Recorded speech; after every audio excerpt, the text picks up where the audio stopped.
রাজধানীর রামপুরায় শ্রমিক ছাঁটাইকে কেন্দ্র করে উত্তেজনা ও আন্দোলনের ঘটনা ঘটেছে।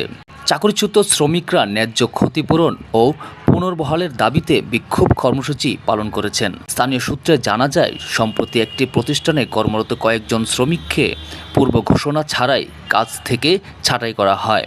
হঠাৎ এই সিদ্ধান্তে ক্ষোভ ছড়িয়ে পড়ে শ্রমিকদের মধ্যে।